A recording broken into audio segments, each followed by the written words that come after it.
It really depends. Even though the dealership might have lied to you, given you the runaround, and then failed to do their part. That's why it is important to give them the lemon drop down. By winning lemon law cases, consumers are really making the road a safer place for all drivers and pedestrians by making automobile manufacturers care more about consumer safety. Now, what you get when you win a lemon law case usually comes down to one of three possible options or remedies.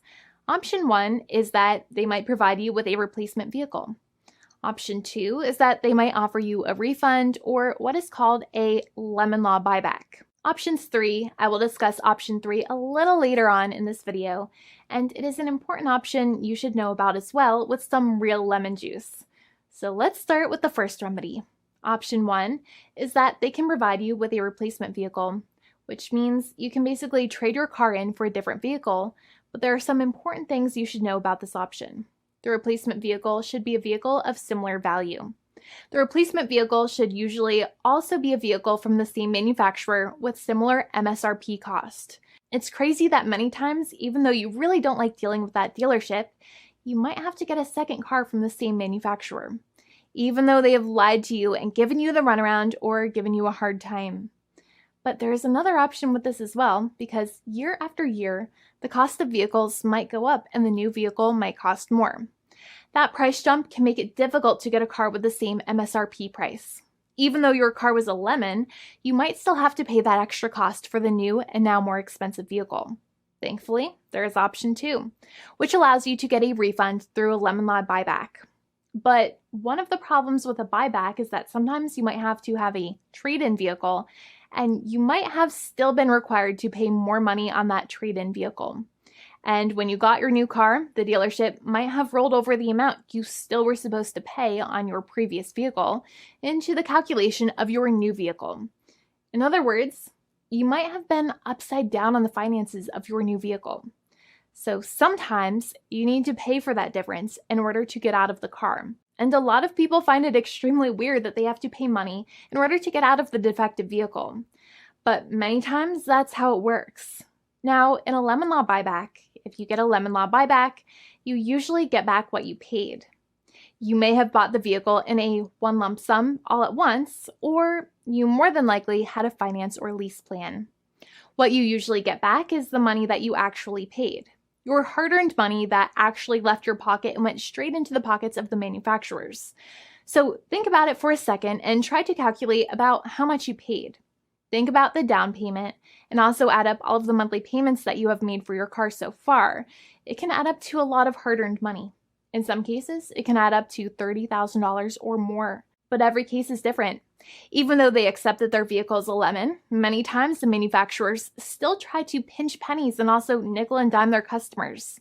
So they deduct certain fees during the negotiations, such as an offset for mileage for the portion of time that your vehicle did not have problems. Sometimes it is legal for manufacturers to deduct such things from the settlement you end up getting, but many times they may be doing so incorrectly or it might be taking away too much of your personal money.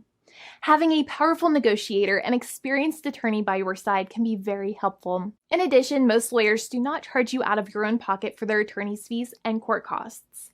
Many attorneys only get paid if they win, and if they don't win, they just don't get paid anything.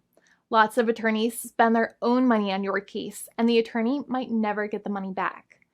But it may make sense for the lawyer to take that risk if you have a strong case. It reminds me of being a kid and selling lemonade and spending my piggy bank coins and quarters to make the lemonade, even though I was never sure if I would make my money back. But when I made amazing lemonade, everybody would want it. We would all be happier as a result. Option 3 is that sometimes a manufacturer might simply pay you a settlement in what is called a cash and keep procedure. That's when you keep the car, but you get paid some compensation for all of the headaches and defects the vehicle caused. Even if you don't have a clear lemon law case, the manufacturer might still make a good faith offer to settle the matter and get it off of their heads. In many situations, even though the settlement might be less than a full buyback of the vehicle, it might make sense for you to accept that offer depending on your goals. In addition, it's usually required that the problems happened while your car was under warranty or extended warranty. Even if you no longer have warranty, but your problems happened while your vehicle was under warranty, you might still have a case. However, without any warranty, you cannot have a lemon law case in most situations. However, you might still have some legal protections such as breach of contract, auto fraud, or something else. The founding attorney of the law firm, Jimmy and I, would love to speak to you. The consultation is completely free, and the team of lawyers can speak to you and review any documents you have for the vehicle, such as your vehicle purchase agreement and repair invoices. Call now for a completely complimentary and fully free consultation with an experienced lawyer. It's free to call 1-800-400-5050 day or night, 7 days a week, or visit us at www.californialaw.com. Lawyers are waiting to speak to you and encourage you to call. This video is not legal advice. I am not an attorney. I'm a paid spokesperson. Attorney Jimmy Hanai is a lawyer in the state of California and handles California lemon law cases. There are no guarantees. This legal advertisement is by lawyer Jimmy Hanai of CaliforniaLaw.com.